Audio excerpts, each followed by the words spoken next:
आज जो टॉपिक है हमारा वो करवाऊंगा, that is standard costing and variance analysis. इसको पहले हम ऐसे समझने की कोशिश करते हैं कि जैसे एक देश के पास लिमिटेड जो है, आपने इकोनॉमिक्स में पढ़ा होगा कि हमारे रिसोर्सेज जो हैं वो स्केयर होते हैं और हमारी जो एंड्स जो होती हैं, नीड्स जो होती हैं, डिज़ायर्स जो होती हैं वो हमारी अनलिमिटेड होती हैं। और उन डिज़ायर्स को, उन नीड्स को, उन एंड्स को सेटिस्फाई करने के लिए, उनको संतुष्ट करने के लिए जो संसाधन होते हैं वो सीमित होते हैं और उनको किस तरह से हम बांटें कि अधिकतम जो है संतुष्टि प्राप्त की जा सके। और लाइकवाइज हम जो स्टैंडर्ड कॉस्टिंग है और वेरिएंस एनालिसिस है, उसी प्रकार से बिजनेस में एक बिजनेस को, एक फर्म को ये डिसाइड करना पड़ता है कि उसके पास जो संसाधन है, यानी कि जो धन है, जो उसने शेयर होल्डर्स या डिवेंचर होल्डर्स से जो है लिया है, उसको किस प्रकार से जो है वो प्रयोग करे जिससे कि उसको अधिकतम जो है प्रॉफिट हो। ठीक है। और इसके लिए वो उसके पास जो है वो क्या करेगी, दो तरीके हैं उसके पास। या तो वो क्या करेगी, अपनी कॉस्ट को कम कर देगी, या फिर वो अपने सेल प्राइस को अधिक कर देगी।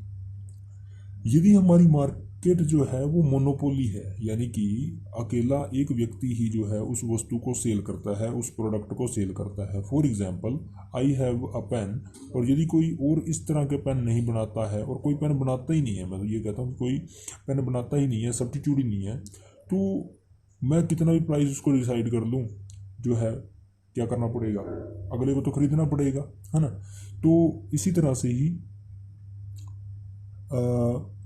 एक बिजनेस जो है, लेकिन मोस्टली जो बिजनेस जो होते हैं वो क्या है कि कम्पिटिटिव जो है मार्केट जो है स्ट्रक्चर में काम करते हैं, और वो जो है अपने मन चाहे जो है रेट, सेलिंग प्राइसेस जो है वो चार्ज नहीं कर सकते अपने कस्टमर से और कंज्यूमर से, because customer is the king as well as the queen of market. So इसके लिए क्या होता है कि एक बिजनेस को अपनी कॉस्ट के ऊपर ही मैक्सिमम फोकस करना पड़ता है, जिससे कि वो अपनी कॉस्ट को कम कर सके, और यदि किसी तरह की कोई वेस्टेज हो उसको कंट्रोल कर सके। Here two terms are cost reduction and cost control. Cost reduction का मतलब है कि हमें जो है अपनी कॉस्ट को रिड्यूस करना है। जैसे फॉर एग्जांपल, मैं 10 पेन बना रहा हूँ, तो मुझे हो सकता है इकोनॉमी जो लार्ज स्केल ना मिले, लेकिन मैं 1000 पेन बनाऊँ तो फिर मुझे मिलने लग जाए। तो इससे क्या है, कॉस्ट मैं क्या कर सकता हूँ, रिडक्शन कर सकता हूँ, उसको रिड्यूस कर सकता हूँ। ठीक है। और सेकंड वन वो कॉस्ट कंट्रोल। कॉस्ट कंट्रोल का मतलब है कि मैं जो है मेरी जो कॉस्ट है उसको एक पार्टिकुलर रेंज में लेके आना चाहता हूँ। फॉर एग्जांपल, इसी प्रकार के मार्केट में जो है पेन आए हुए हैं, उनकी कॉस्ट जो है वो कितनी है, 30 रुपी मान लेते हैं, या 40 रुपी जो है उनकी कॉस्ट है प्लस प्रॉफिट।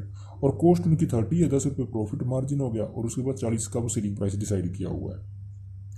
यदि मैं कहूँ कि मेरा जो ये पेन है वो मेरा 32 रुपये में बन रहा है, तो 2 रुपये एक्स्ट्रा जो है वो क्यों लग रहे हैं, उसको मैं कंट्रोल कर सकता हूँ, उसके रीज़न ढूंढ सकता हूँ। क्या मेरा जो है मैं वेजेस ज़्यादा दे रहा हूँ, क्या मैं मटेरियल महंगा ले रहा हूँ। ठीक है। इन सभी को जो है हम यहाँ पे देखेंगे। इसमें जो है सबसे पहले हम शुरुआत करेंगे कि डेफिनेशन को पढ़ेंगे। सबसे पहले यहाँ पे डेफिनेशंस दी हुई हैं। सबसे पहले हम ये जो है डेफिनेशन पढ़ेंगे जो ICMA ने दी हुई है, ICMA ने लंदन ने दी हुई है, कि स्टैंडर्ड कोस्ट की डेफिनेशन जो है वो है ये, कि स्टैंडर्ड कोस्ट जो है क्या है, कि standard cost is a predetermined cost which is calculated from management's standard of efficient operations and relevant necessary expenditure. It may be used as basis for price fixing and for cost control through variance analysis. यानी कि ये कहते हैं कि standard coast वो जो है पहले से निश्चित की गई जो है कोस्ट लागत है, जो कि मैनेजमेंट के जो है ना एफिशिएंटली जो है ऑपरेशन और रिलेवेंट जो है नेसेसरी आवश्यक खर्चे करने के बाद जो है डिसाइड की गई है कि हाँ एक पार्टिकुलर प्रोडक्शन करने के लिए, एक पार्टिकुलर प्रोडक्ट को प्रोड्यूस करने के लिए जो है हमें कितना जो है एक्सपेंडिचर करना चाहिए, नेसेसरी एक्सपेंडिचर, और ऑल एफिशिएंट ऑपरेशंस करने के बाद जो है हमारा कितना कॉस्ट आएगा इसको डिसाइड करना, ठीक है। और it may be used as basis, और ये जो कॉस्ट जो निकलेगी ना इसकी, उसको हम जो है प्राइस फिक्सेशन के लिए या उसको कॉस्ट कंट्रोल करने के लिए कि हमारे जो है कंपटीटर की कितनी कॉस्ट आ रही है, हमारी कितनी कॉस्ट आ रही है, उसके जो है हम कह सकते हैं कि प्रयोग कर सकते हैं। जैसे आपको यहाँ पे दिख रहा हो कि दिख नहीं रहा ना, सफ नहीं है, मैं दिखाता हूँ कि इसकी कॉस्ट जो है वो क्या है। नहीं, शायद धुंधला धुंधला दिख रहा शायद। 40 रुपये की इसकी कॉस्ट है। तो इसका एग्जाम्पल हमने लिया तो 30 रुपये का मान लेते हैं कि इसकी कॉस्ट आई और 10 रुपये का इसका प्रॉफिट ऐड किया हुआ है। तो ये आप समझ गए होंगे कि कॉस्ट कंट्रोल जो है, और इसको जो हम कॉस्ट कंट्रोल कर सकते हैं through variance analysis. Standard costing की डेफिनेशन पढ़ेंगे अब हम। स्टैंडर्ड कॉस्टिंग की डेफिनेशन जो है हम अब पढ़ेंगे, जो इसमें कि हम देखेंगे कि स्टैंडर्ड कॉस्टिंग क्या है। एक्चुअल में यदि मैं सीधा सी बात करूं तो स्टैंडर्ड कॉस्टिंग क्या है कि स्टैंडर्ड कॉस्ट के बेस पे जो है कंट्रोल करने के लिए स्टैंडर्ड को, दैट इज स्टैंडर्ड कॉस्टिंग होती है।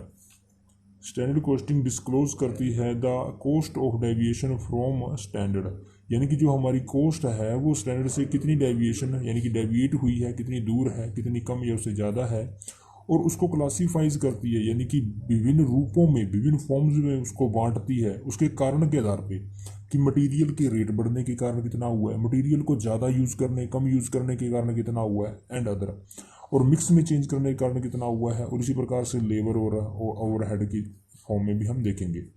सो that management is immediately informed spear operations in which the remedial action is necessary, ताकि जो है मैनेजमेंट को इन्फॉर्म किया जा सके कि कहाँ पर गलती हो रही है, ताकि उसको जो है कंट्रोल किया जा सके।